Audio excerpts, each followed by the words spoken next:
دا د برن ایرپورټ ډیر مشهور ځای. نن دلته زه راغلی یم او زه تاسو ته دلته کې دا سیکیورټي ښول غواړم.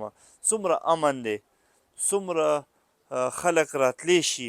د ایرپورټ د رنوی د پاسه دا یو ښایسته باکس جوړ کړی چې خلک سیل وکړي. السلام علیکم ورحمت الله. نن مونږ ډېرې زیاتې چکرې ووهلې او نن زه بیلت کې چې کوم د برن ایرپورټ دی زه نن هغې ته راغلی یم. دا زمونږ کور مخامخ دی، مخامخ زمونږ کور نه هم دا رنوی ښکاري. نو زه نن فرست ټایم دلته کې راغم چې زه تاسو ته وښیم. دا د برن ایرپورټ رنوی ده. دا ټورسټو دپاره یو ګیلري غوندې جوړه کړې. جهازونه خلک دلته نه لایف ګوري، څنګه کوزیږي، څنګه راوچتېږي. نو دا ډېره زیاته مزه کوي. زمونږ کور هم دلته مخامخ دی او ډېره زیاته مزه هم کوي. دلته ډېر ښایسته ریسټورنټس دي، هوټلې دي، خلک راځي، دا ډېر زیات انجوای کوي او ډېر زیات هر څه دلته کې مزه کوي. اسپیشلی دلته خلک آوټینګ هم راځي، موسم ښه نو زه به هم بیا ماشومان راولم.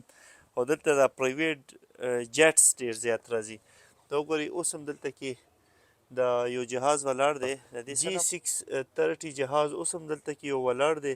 دا به د چا پرایویټ وي. دلته پرایویټ جیټس ډېر راځي او بیا خلک برن ته چکر ووهي، سویزرلینډ ته چې راځي. اکثر دوبۍ نه ډېر زیات راځي، سعودي عرب نه خلک ډېر زیات راځي. نور ټولې دنیا نه هم، یورپ نه هم ډېر زیات دلته کې خلک په خپلو پرایویټ جیټس کې راځي. نو دا د برن ایرپورټ ډېر مشهور ځای. نن دلته زه راغلی یم او زه تاسو ته دلته کې دا سیکیورټي ښول غواړم. څومره امن دی، څومره خلک راتلی شي. د ایرپورټ د رنوی د پاسه دا یو ښایسته باکس جوړ کړی چې خلک سیل وکړي. آیا موږ په خپلو ملکونو کې دا تصور کولی شو؟ موږ خپل د پېښور ایرپورټ جهازونه موږ چې ورکوټي، ما ته یاد چې دومره دومره دیوالونه او موږ به جهازونه کته. خو داسې نظر ولګېدو زموږ وطن ته، زموږ ملک ته، چې نن هلته د ښه زندګۍ تېرولو تصور هم سړی نشي کولی. ایرپورټونو نه هم کلاګانې جوړې شوې او خطرې دي، ملک هم خراب، وطن هم خراب، سیکیورټي هم خرابه، رسک هم دی د لایف. دا حل دی زمونږ او د دې مغربي دنیا. مونږ ځان ته مسلمانان وایو، خو زمونږ روایات، زمونږ اصول، زمونږ د الله احکامات، د قرآن د تعلیماتو مطابق زندگی او د نبي علیه السلام زندگی مخې ته ایښول، هغه طریقه وګورئ او زمونږ وګورئ، څومره غټ فرق دی. دې سره جوخ ښایسته ټرک یې جوړ کړی دی ایرپورټ سره. دلته جهاز راکوزیږي او ورسره سایکلو والا لګیا دی، سایکلینګ کوي. جنکۍ، ماشومان، هلکان، بوډاګان دا سایکلینګ کوي د رنوی سره جوخ جوخ داسې ګیر چاپېره خلک چکرې وهي.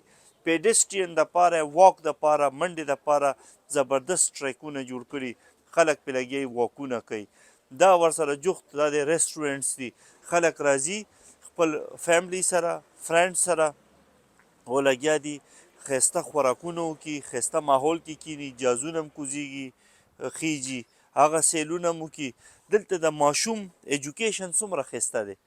هغه اړو د جهاز طلب نشته، سترګې مړې شي، هر څه وګوري، جوخ نه وګوري. دا هر څه دلته کې داسې ورکوټي شي، بیا دا خلک مخکې ځي، ساینس اینډ ټیکنالوژي کې مخکې ځي، د ملک ترقۍ لپاره مخکې ځي، سیویلایزیشن یې زده کوي، مهذب قومونه جوړېږي.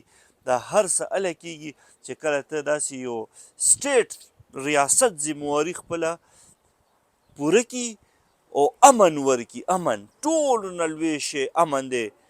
چې امن وي بیا دا ټولې خبرې. چې یو ملک کې امن نه وي هلته کې به څه خلک د دې خبرو سوچونه وکړي. د ځمکې او د اسمان عمره فرق دی. خلک وایي 200 کاله فرق دی. زه وایم په 1000 کالو کې چې مونږ د دې غوندې لایف سټایل ته راشو او د دې غوندې امن مونږ په خپلو ملکونو کې جوړ کړو، دا به هم زه وایم چې زر چې په 1000 کالو کې مونږ ورسو. خپلو حکمرانانو ته هم دا ښیم چې مونږ ته وګورئ او د بارنۍ ملکونو ته وګورئ. بارني ملکونو څومره ترقیانې کړي او مونږ چېرته یو اوسه پورې. افسوس مقام دی، د افسوس. یقینا زما خبرې به سختې وي خو ډېر غټ سبق به یې په دې کې ځي. السلام علیکم ورحمت الله.